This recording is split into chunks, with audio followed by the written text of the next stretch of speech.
यही रास्ता है तेरा, तूने अब जाना, हाँ यही सपना है तेरा। आज की क्लास में हम एरे के बारे में पढ़ेंगे। एरे क्या होता है, यूज किस लिए किया जाता है। एरे एक नॉन प्रिमिटिव और लीनियर डाटा स्ट्रक्चर है। लीनियर का मतलब होता है एक लाइन में डाटा स्टोर करना, जो एक समान डाटा टाइप्स का एक समूह होता है। एक समान डाटा टाइप, जैसे कि हम कोई भी वेरिएबल डिफाइन करेंगे, डाटा टाइप हमारा इंटीजर, कैरेक्टर, फ्लोट कुछ भी हो सकता है। एक समान डाटा टाइप का मतलब क्या है, एक ही प्रकार के डाटा को स्टोर करेगा। यह सिर्फ इंटीजर को स्टोर करेगा या फ्लोट को या कैर को या लॉन्ग या डबल। एरे डाटा स्ट्रक्चर का यूज डाटा ऑब्जेक्ट के समूह को इकट्ठा करने के लिए किया जाता है। एरे एक स्टैटिक डाटा स्ट्रक्चर है। स्टैटिक का मतलब होता है value fix which never change during execution time. Static की वैल्यू रन टाइम पे चेंज नहीं होती, अर्थात हम कंपाइल टाइम में ही मेमोरी को एलोकेट कर सकते हैं और रन टाइम में बदल नहीं सकते। स्टैटिक का जो बताया है कि रन टाइम पे चेंज नहीं होता, फिक्स होती है स्टैटिक की वैल्यू। उसके बाद हम पढ़ते हैं टाइप्स ऑफ एरे। एरे कितने प्रकार के होते हैं, एरे कितने प्रकार के होते हैं। 3 टाइप्स के हैं। वन डायमेंशनल को सिंगल एरे भी कहा जाता है। टू डायमेंशनल एरे को डबल एरे भी कहा जाता है। और एक थर्ड है मल्टी डायमेंशनल एरे। सबसे पहले हम पढ़ेंगे वन डायमेंशनल के बारे में, सिंगल एरे के बारे में। सिंगल एरे क्या होता है, वह एरे जिसमें एक सबस्क्रिप्ट वैल्यू होती है। एक ही सबस्क्रिप्ट वैल्यू का यूज करते हुए डाटा को एक लाइन में स्टोर करने के लिए वन डायमेंशनल एरे का यूज किया जाता है। वन डायमेंशनल एरे या सिंगल यहाँ पे कैसे होगा, इंट हमारा डाटा टाइप है, यहाँ पे ए वेरिएबल है और ये इसकी इंडेक्स वैल्यू है। 6 यहाँ पे एरे की इंडेक्स वैल्यू है, तो ये एक ही वैल्यू हो गई। इसी को वन डायमेंशनल एरे कहा जाता है। एरे में सिंगल एरे में डाटा स्टोर या तो रो में होता है या कॉलम में होता है। एक बार में एक में ही होगा। वो कंप्यूटर पे डिपेंड है कि वो उसको उस टाइम में कौन सी मेमोरी एलोकेट कर रहा है। तो सिंगल एरे में डाटा स्टोर या तो रो में होता है या कॉलम में होता है और एक ही सबस्क्रिप्ट वैल्यू का यूज किया जाता है। यहाँ पे इंट A6 सबस्क्रिप्ट वैल्यू है, ए वेरिएबल है, इंट डाटा टाइप है। एरे की इंडेक्स वैल्यू क्या होगी, जैसे यहाँ पे हमने 6 दिया है तो 6 इस एरे की इंडेक्स वैल्यू क्या होगी, 0 1 2 3 4 5। 0 से 5 तक हो गई, 6 कंप्लीट हो गई। नेक्स्ट है टू डायमेंशनल डबल एरे। वह एरे जिसमें 2 सबस्क्रिप्ट वैल्यू होती हैं, टू डायमेंशनल एरे कहा जाता है। और टू डायमेंशनल को मैट्रिक्स और टेबल भी कहा जाता है। यदि किसी एरे को डिक्लेयर करते समय एक के बजाय 2 ब्रैकेट में एरे की साइज को डिफाइन कर दिया जाए, कैसे डिफाइन कर दिया जाए, इंट डाटा टाइप, एक साइज ये कर दिया, एक साइज ये कर दिया। यहाँ पे हम देखेंगे ये चीज है कि एरे को डिक्लेयर करते टाइम एक के बजाय 2 साइज, एक ये हो गया, एक ये, एक रो के लिए, एक कॉलम के लिए। डबल एरे में डाटा स्टोर रो और कॉलम दोनों में होता है। और यदि एरे की साइज को 2 से अधिक ब्रैकेट में दिया जाए तो यहाँ पे मल्टी डायमेंशनल एरे डिक्लेयर हो जाता है। 2 से अधिक देंगे तो नेक्स्ट हमारा मल्टी डायमेंशनल है। मल्टी डायमेंशनल में क्या है, जिसमें 2 से ज्यादा सब्सक्रिप्ट वैल्यू होती हैं। जैसे इसमें हमारी सब्सक्रिप्ट वैल्यू 2 है तो ये डबल एरे हो गया। इसमें हमारी सब्सक्रिप्ट वैल्यू 1 है, सिंगल है तो सिंगल एरे या डबल एरे हो गया। और मल्टी में क्या है, 2 से ज्यादा सब्सक्रिप्ट होंगी तो वह मल्टी डायमेंशनल एरे कहलाता है। थ्योरी की क्लास के बाद इसी क्लास में हम नेक्स्ट टॉपिक कवर करेंगे, प्रैक्टिकल करेंगे marksheet in single array.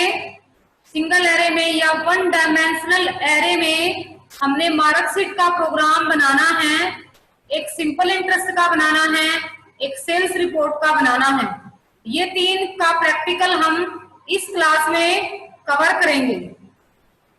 Practical के लिए हम लैंग्वेज ओपन कर लेते हैं।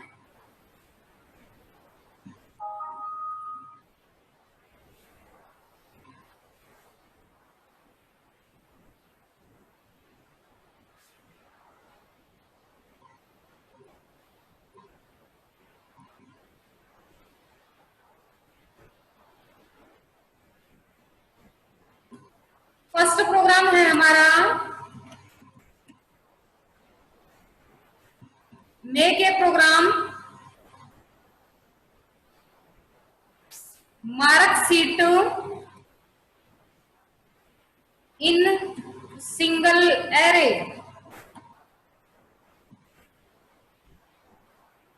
मार्कशीट का प्रोग्राम बनाना है सिंगल एरे में। तो सबसे पहले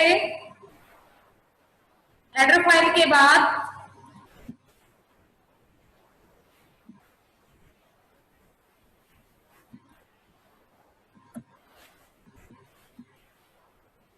यहां पे कुछ चेंजेस होएगी। कैरेक्टर वेरिएबल लेना है, स्टूडेंट नेम, यहां पे मैंने 2 लिए हैं नंबर। ये नंबर तो हम पहले भी दे रहे थे।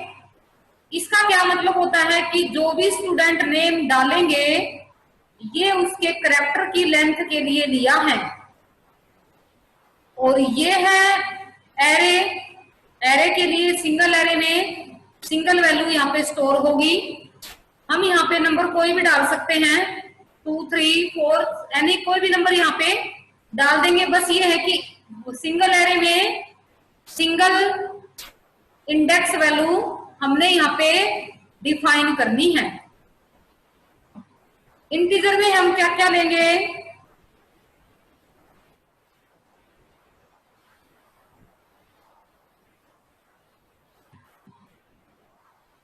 एक वेरिएबल लूप चलाने के लिए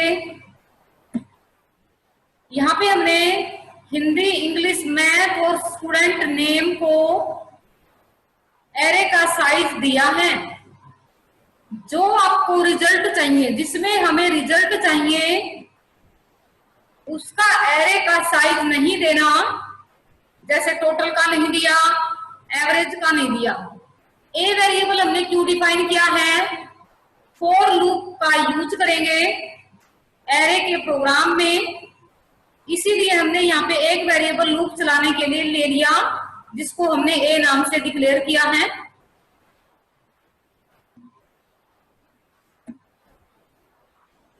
सबसे पहले 4 लगेगा। यहां आज तक हमने जितने भी प्रोग्राम पढ़े हैं उसमें हम रन टाइम पे एक वेरिएबल में एक ही वैल्यू स्टोर कर सकते थे। इसका क्या मतलब है, रन टाइम में केवल एक ही वैल्यू स्टोर करना। हमने इससे पहले भी मार्कशीट का प्रोग्राम पढ़ा है या और भी पढ़े हैं।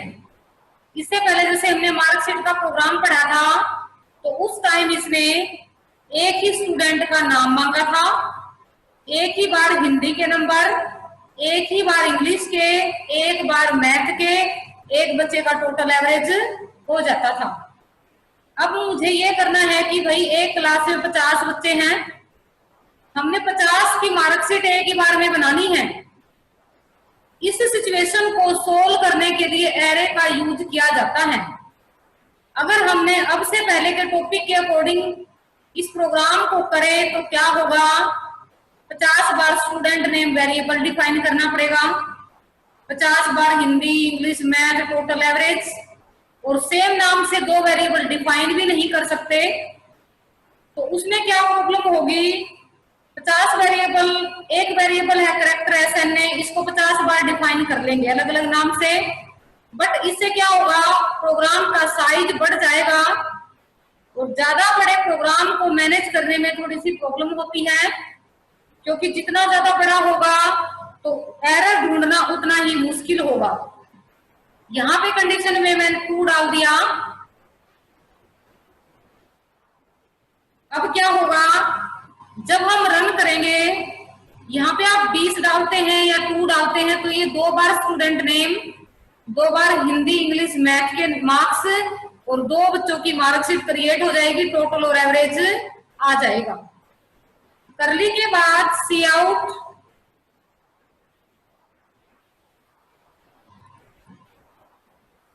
क्या क्या डालना है, एंटर द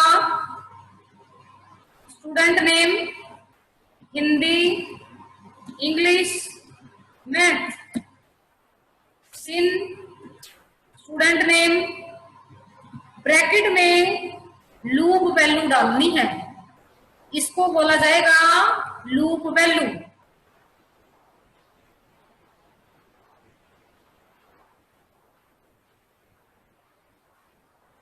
अब आगे है हिंदी,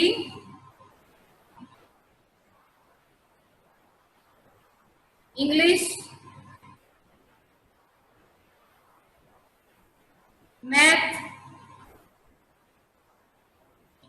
ब्रैकेट क्लोज, इस फॉर लूप की ब्रैकेट क्लोज हो गई। दोबारा फिर फॉर लूप लगाना है। एक बार लूप लगता है मैसेज प्रिंट से पहले और दूसरी बार लूप लगता है फॉर्मूला से पहले। तो क्या करना है, टोटल कैसे हो, फॉर लूप लगाएंगे,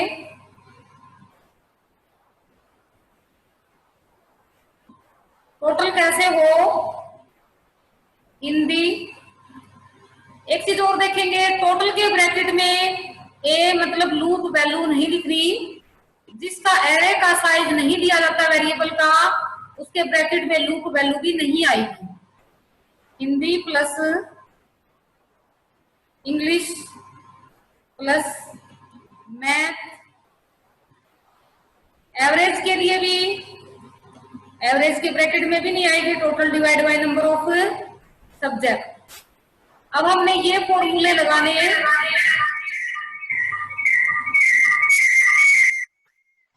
इन फॉर्मूला के बाद हमने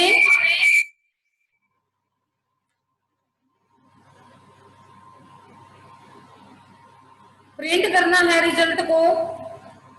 यहाँ पे मैसेज डाल दिया टोटल, दोबारा फिर प्रिंट करना है एंडल,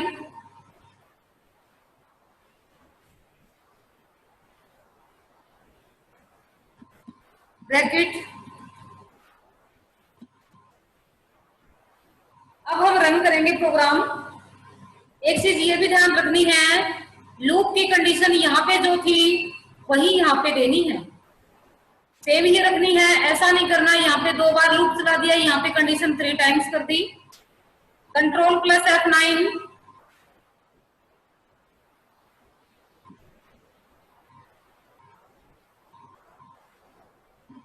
दोबारा रन करेंगे। क्लियर स्क्रीन, CLR SCR की स्पेलिंग गलत हो गई।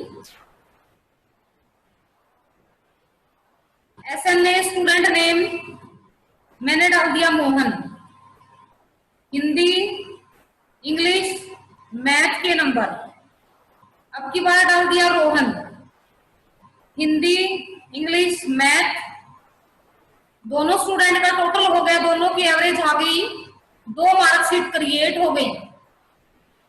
2 ही क्यों मांगी, क्योंकि यहाँ पे लूप की condition number of of 2 times है, इसलिए ऐसा हुआ है। अगर हम यहाँ पे लूप की condition number of times 20 time कर दे, 20 बार, तो जब हम रन करेंगे तो 20 बार स्टूडेंट नेम, 20 बार तीनों वेरिएबल की वैल्यू और 20 मार्कशीट हमारी क्रिएट हो जाएंगी।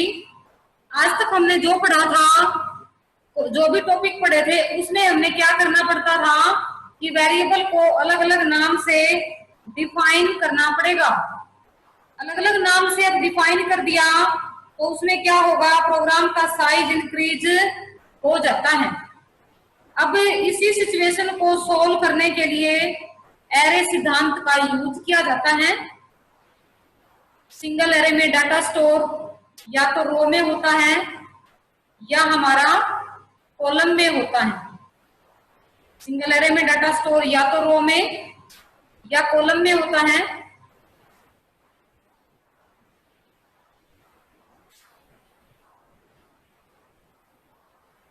नेक्स्ट प्रोग्राम हम पढ़ेंगे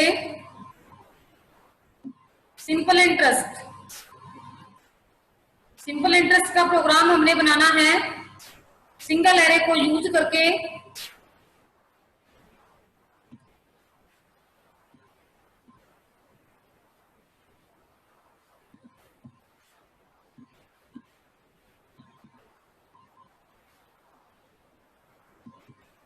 single array make a program simple interest in single array, hash include iostream.h,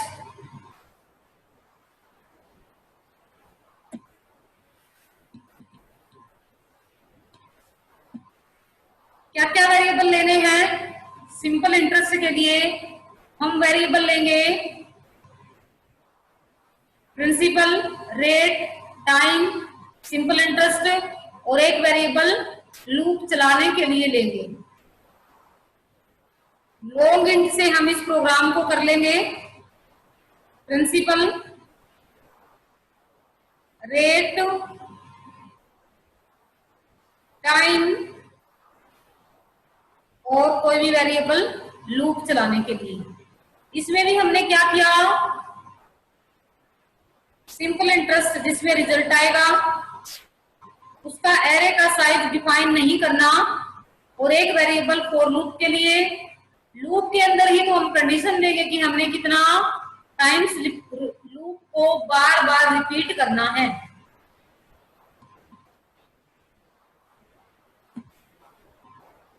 for a की वैल्यू, एक लूप हमारा 1 से लेके 3 कर दिया तो ये क्या करेगा, 3 बार प्रिंसिपल, 3 बार रेट, 3 बार टाइम आपसे मांगेगा और 3 बार का जो अमाउंट होगा उसका ब्याज, उसका इंटरेस्ट हमें कैलकुलेट करेगा। क्या क्या मैसेज प्रिंट हो जाए, वैल्यू किसकी डले, प्रिंसिपल, रेट, टाइम, इन तीनों को हमने डालना है।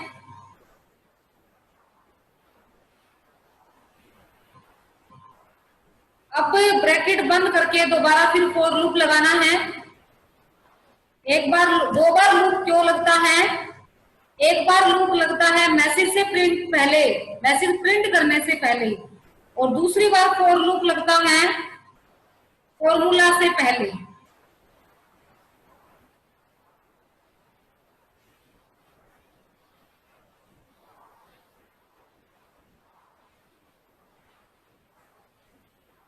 फॉर्मूला क्या होगा, एक मिस्टेक हो गई, लूप वैल्यू डालने के बाद अब फॉर्मूला क्या होगा, principal multiply rate multiply time divide by 100, principal गुना रेट गुना टाइम डिवाइड बाई 100, रिजल्ट को प्रिंट कर देना है।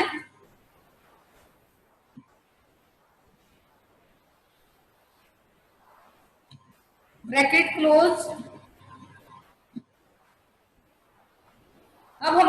सिंपल इंटरेस्ट का फॉर्मूला या प्रोग्राम बन गया यहाँ पे। इसको हमने रन करना है, कंट्रोल प्लस F9। हम देखेंगे एंटर द प्रिंसिपल, मैंने कर दिया 80,000 रुपए अमाउंट डाला है, 2 रुपए के हिसाब से 4 महीने का ब्याज। फिर नेक्स्ट अमाउंट मैंने डाल दिया 45,000, 3 रुपए के हिसाब से 7 महीने का ब्याज। तीसरी बार और मांगा है क्योंकि हमारी लूप में कंडीशन थी a लेस देन इक्वल है 3। तीसरा अमाउंट हमारा 30,000 है, 2 रुपए के हिसाब से 5 महीने का। तो सिंपल इंटरेस्ट यहाँ पे फर्स्ट में प्रॉब्लम है कैलकुलेशन में, सेकंड आ गया, थर्ड आ गया। फर्स्ट में वैसे तो मिस्टेक का कोई प्रॉब्लम नहीं है, दोबारा रन कर लेंगे।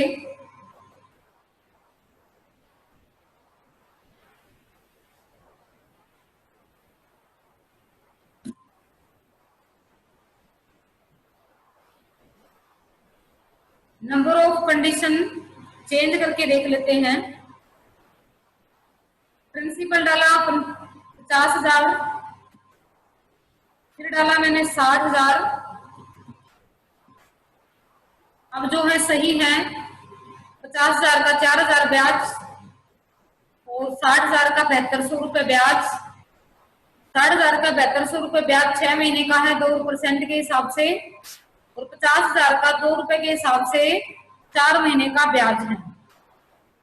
इस सिचुएशन को एरे से ही हमने सोल्व किया। नेक्स्ट प्रोग्राम हम पढ़ते हैं, make a programme.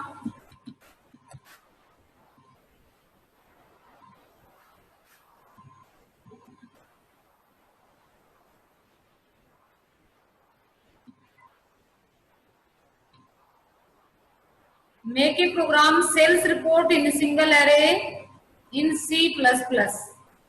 Sales report में क्या था, हमने कोई परचेज एंड सेल का बिल क्रिएट करना था, उसके लिए हमने ये प्रोग्राम बनाना था।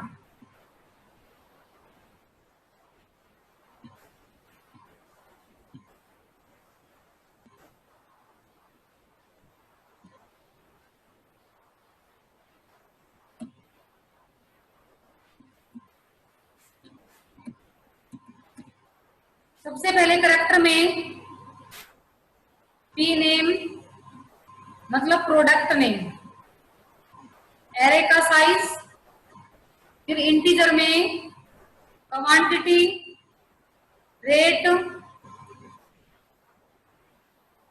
बिल अमाउंट, एक वेरिएबल लूप चलाने के लिए कोई भी एक वेरिएबल।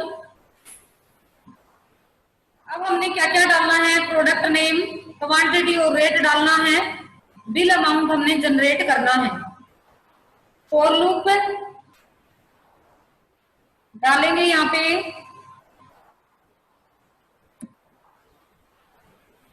प्रिंटअप क्या क्या प्रिंट कराना है, enter the product name, quantity और रेट। प्रोडक्ट नेम जो भी हमारा सामान है, क्वांटिटी मतलब कितनी मात्रा में चाहिए, और रेट में एक का रेट भरना है। सिन प्रोडक्ट नेम ब्रैकेट में ए हमारी क्या कहलाएगी, लूप वैल्यू, फिर क्वांटिटी और फिर रेट। इसके बाद हमने फॉर्मूला लगाना है, फॉर्मूला लगाने से पहले फिर लूप लगाना पड़ेगा।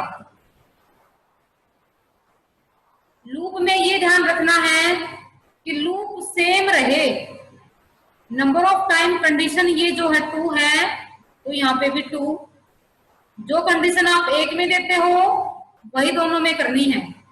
ऐसे नहीं करना यहाँ पे कंडीशन में 2 टाइम्स चला दूं, यहाँ पे 6 टाइम चला दूं।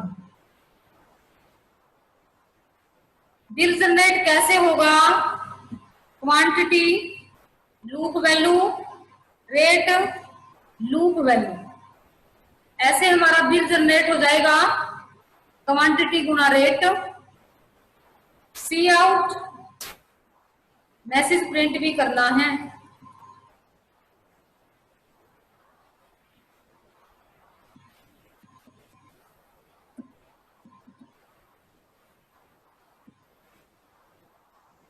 कंट्रोल प्लस F9 से रन करेंगे।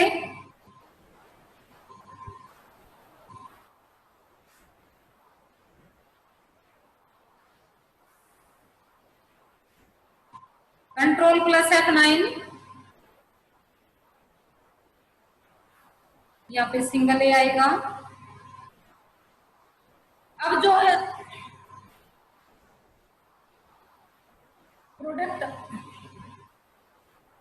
प्रोडक्ट नेम हमने यहाँ पे किया पेन, क्वांटिटी 400 खरीदनी है, एक पेन 20 रुपीज का है। नेक्स्ट फिर प्रोडक्ट नेम, अब की बार मैंने किया ब्रेड 300 पैकेट चाहिए, एक पैकेट 35 रुपीज का है, तो बिल अमाउंट 8000 कैसे आया है, 400 गुना 20, 8000 हो गया। और उसके बाद 10,500 कैसे आया है, 300 गुना 35। ऐसे करके ये हमारा सेल्स रिपोर्ट का प्रोग्राम कंप्लीट हो गया। एरे के प्रोग्राम में हमने ये ध्यान रखना है कि एक एक वेरिएबल का साइज, एरे का साइज हमने डिफाइन करना है। यहाँ पे जरूरी नहीं सेम वैल्यू हो गई तीनों में, हम कोई और भी ले सकते हैं, कोई भी वैल्यू हम रख सकते हैं, सेम रखना कंपलसरी नहीं। तो हमारे वेरिएबल के साइज के बाद एरे का साइज उसका नहीं लेना जिस वेरिएबल में हमें रिजल्ट चाहिए, और एक एक्स्ट्रा वेरिएबल लेना है जिसमें आप एरे यूज कर सको। एरे के लिए लूप चलाने के लिए एक वेरिएबल डिफाइन किया है, और एरे के प्रोग्राम में फॉर लूप का यूज होगा। हमारे पास 3 लूप है, फॉर, व्हाइल, डू व्हाइल, लेकिन हमारा फॉर लूप का ही यूज करना है, क्योंकि फॉर लूप में तीनों कंडीशन एक ही लाइन में हो जाती हैं। एक ही लाइन में कैसे, इनिशियलाइजेशन भी हो गया, कंडीशन भी हो गई, इंक्रीमेंट या डिक्रीमेंट भी एक ही लाइन में हो जाता है। फर्स्ट फॉर लूप लगाने के बाद प्रिंटअप, हमारे आउटपुट इनपुट फंक्शन यूज करने हैं, ब्रैकेट क्लोज वहीं पे। सेकंड फॉर के बाद हमने अपने फॉर्मूला लगाना है अपने वेरिएबल्स पे, जिसकी हेल्प से हमारा बिल बने। फिर हमने कंट्रोल F9 करेंगे। अब की बार मैंने कर दिया कि हमें ना नोटबुक चाहिए, 500 चाहिए, एक 60 रुपए की है। अब की बार मैंने कर दिया कि माउस चाहिए हमें, 50 माउस खरीदने हैं, एक 350 का है। तो कैलकुलेशन आपस में गुना हो जाएगी, 500 गुना 60 और 500 गुना 350। तो ये जो हमारा टॉपिक आज का यहीं पे खत्म होता है।